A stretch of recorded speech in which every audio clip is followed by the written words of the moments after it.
पागल। हाँ, सही नाम से पुकारता था वो मुझे। पागल ही तो हूँ मैं उसके लिए, उसके पीछे, उसके प्यार में। रात के 1 बज चुके थे। आंखों से नींद कोसों दूर थी। आज उसे पहली बार जो देखा था, न जाने क्या कशिश थी उसकी आंखों में। दिल काबू में ना रहा। शायद इसे पहली नज़र का प्यार कहते हैं। लेकिन क्या हो सकता है, न मैं उसे जानती हूँ न वो मुझे। बस एक पार्सल लेने वो मेरे घर आया था। कुछ ज़रूरी सामान मम्मी को एक परिचित के यहाँ भेजना था, या शायद उससे मिलवाने के लिए ही भगवान ने लीला रची थी। मैं कभी भी अपने घर का दरवाज़ा नहीं खोलती थी, चाहे कोई भी हो, लेकिन आज मम्मी को बाजार जाना था और वो मुझे बोलकर गई थी कि अगर मैंने दरवाज़ा ना खोला और पार्सल ना दिया तो अगले 1 सप्ताह तक वो मुझे बाहर नहीं जाने देंगी। मरती क्या न करती। दोपहर को घंटी बजी। मैं आलसी की तरह सोफे पर पड़ी थी। आधी नींद से जागी, आंखें खुल नहीं रही थीं। अस्त व्यस्त कपड़े हो रखे थे और बिखरे बाल। घंटी बजी पर मैं ना उठी। दोबारा घंटी बजी, तब याद आया मम्मी बोलकर गई थी कि पार्सल देना है। मैं झट से उठी, कपड़े ठीक किए, लेकिन बाल ठीक ना कर पाई। अगर बाल ठीक करने जाती और पार्सल वाला चला जाता तो मैं सप्ताह भर के लिए घर में कैद हो जाती। दरवाज़ा खोला तो सामने का नज़ारा देखकर कुछ पल खो सी गई। गहरी भूरी आंखें, लंबा चेहरा, घनी भौहें, गुलाबी होंठ, सांवला रंग, कद लंबा। मैं उसे बस देखे जा रही थी, अपने होश गंवाए। मैडम, मुझे देर हो रही है, पार्सल दे दीजिए। उसकी आवाज़ से मुझे होश आया। मैं शर्मसार हो गई और अंदर जाकर पार्सल ले आई। सो रही थी क्या मैडम? पहले तो दरवाज़ा देर से खोला और फिर बाहर आकर भी नींद में खड़ी थी आप? कितनी आवाज़ दी, लेकिन आप तो कलाकार हैं। खुली आंखों से खड़े खड़े ही सो जाती हैं। व्यंग कसते हुए वह हंसा। मैंने उसे गुस्से से देखा, हालांकि मेरी आधी खुली आंखें गुस्से में भी छोटी छोटी ही लग रही थीं। सॉरी मैडम कहते हुए वह मुस्कुराता हुआ चला गया। कौन था, कहाँ से आया था, क्या नाम था, मैं तो कुछ भी नहीं जानती थी। वो तो चला गया, लेकिन मेरी आंखों में अपना प्रतिबिंब छोड़ गया। मेरे चेहरे के सामने बार बार उसका प्रतिबिंब दिख रहा था। शायद ईश्वर उसे मुझसे मिलाना चाहते थे। तभी कभी ना दरवाज़ा खोलने वाली मैं, द वन एंड ओनली कीर्ति त्रिवेदी, आज दरवाज़ा खोलने चली गई। लेकिन खुद पर बड़ा गुस्सा आ रहा था। क्या सोच रहा होगा वो मेरे बारे में? पहली बार उसने मुझे देखा, वो भी भूत की तरह, बिखरे बाल और नींद भरी आंखें। क्या यार, मैंने अपना सिर पीट लिया। उसके जाने के बाद न मैं पढ़ सकी, न खाना खाया, खोई रही उसके ख्यालों में। रात को मम्मी ने 1 मग भरकर दूध दिया, लेकिन मैं वह भी पीना भूल गई। 2 बज चुके थे, लेकिन अब भी उसकी आंखें मुझे सोने नहीं दे रही थीं। दिल में कसक हुई कि काश किसी तरह उसका नाम जान पाती तो मैं उसे ढूंढ पाती। काश मैंने उससे उसका नाम पूछ लिया होता। अफसोस करती रही और ना जाने कब सो गई। शायद सुबह के 4 बजे मुझे नींद आई होगी और 8 बजे मेरा कॉलेज था। 7 बजे मम्मी ने जबरदस्ती उठाया और कहा, रात को देर से सोई थी ना, दूध पिया नहीं, खाना खाया नहीं। हुआ क्या है? कुछ नहीं मम्मी। तैयार होते हुए सोचा, मम्मी से पूछती हूँ। मम्मी, वो पार्सल आपने किसके यहाँ दिया था? रोहिणी आंटी के घर। क्यों, तूने कुछ किया क्या उसका? सही से दिया तो है ना? मेरी नाक ना कटा देना उनके सामने। अरे मम्मी, मैंने कुछ नहीं किया। तो तू इस तरह की पंचायत तो करती नहीं कभी। अब अगर मैं मम्मी से पूछती कि वह लड़का कौन था तो मम्मी समझ जाती। मेरी मम्मी अगर शादी ना करती तो डिटेक्टिव होती।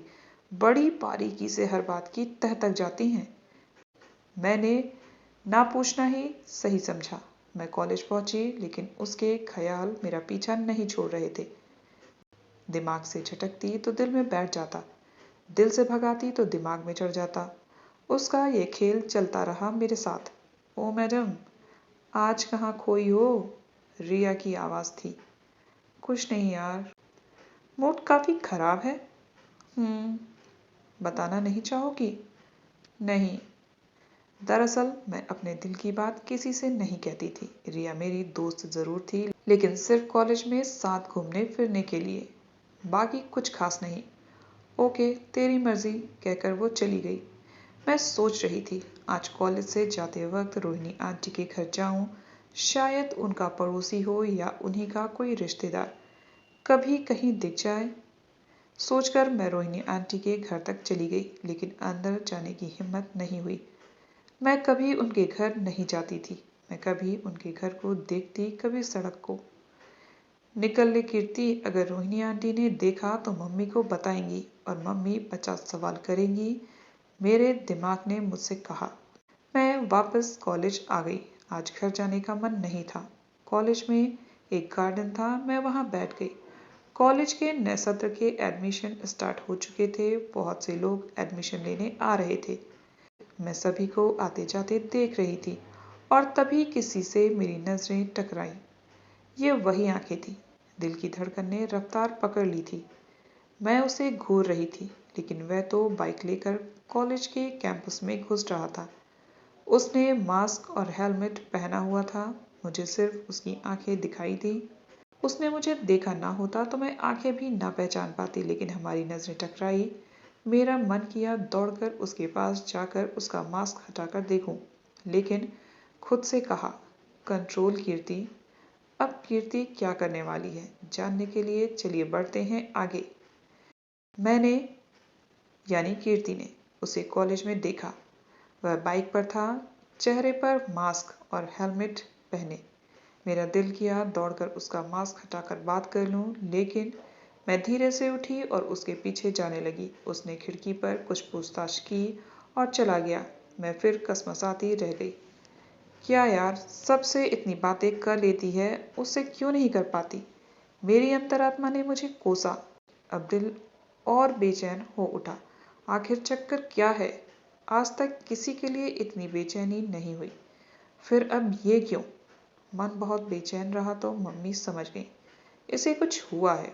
उन्होंने कहा, नहीं बताना तो कोई बात नहीं, मंदिर जाकर आ, दर्शन कर, वहां बैठकर अपने मन को हल्का कर। ईश्वर के पास सारी समस्या का निदान है। ईश्वर? हाँ, उन्होंने ही तो ये सब झोल किया। अब उन्हीं से कहती हूँ, या तो मेरी बेचैनी दूर करो या उससे मुलाकात करवाओ। सोचते हुए मैं घर के कपड़ों में ही मंदिर की ओर भागी। मम्मी सोच में पड़ गई, ये लड़की पागल हो गई है क्या? मैं पास ही के ओमकारेश्वर महादेव मंदिर गई। नाम ओमकारेश्वर था, लेकिन वहां और भी कई भगवान के मंदिर थे।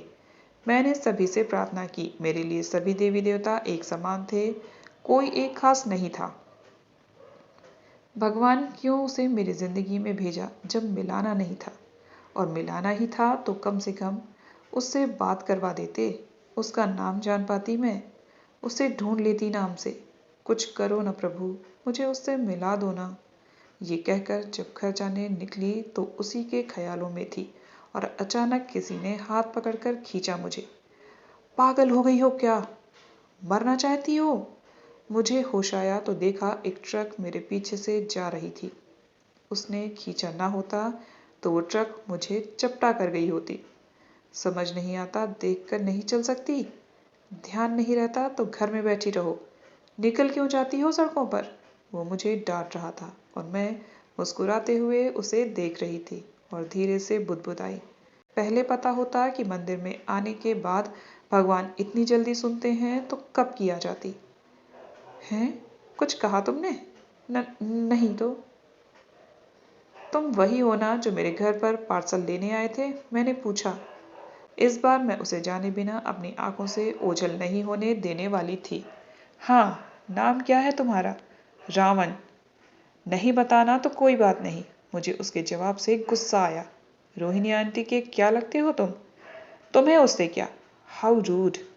मैं अजनबी लड़कियों को अपनी इन्फॉर्मेशन नहीं देता, उसने एटीट्यूड में कहा। मेरा मुंह छोटा सा हो गया। अब मैं उसे क्या कहती? पलट कर जाने लगी। उसने मेरा हाथ पकड़ा। मेरा तो कलेजा निकलकर मुंह को आ गया था। सड़क पर मेरा हाथ पकड़ा था उसने। दिल की धड़कनें तेज हो रही थीं। तुम्हारा मोबाइल तो लेकर जाओ।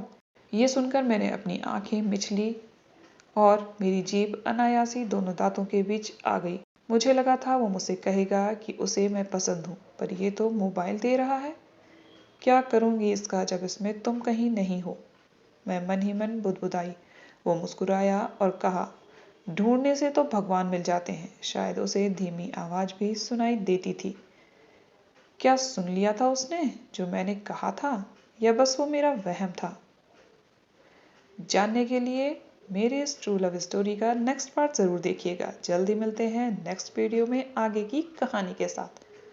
तब तक आप सब हंसते रहिए, मुस्कुराते रहिए, खुश रहिए। Bye bye, take care.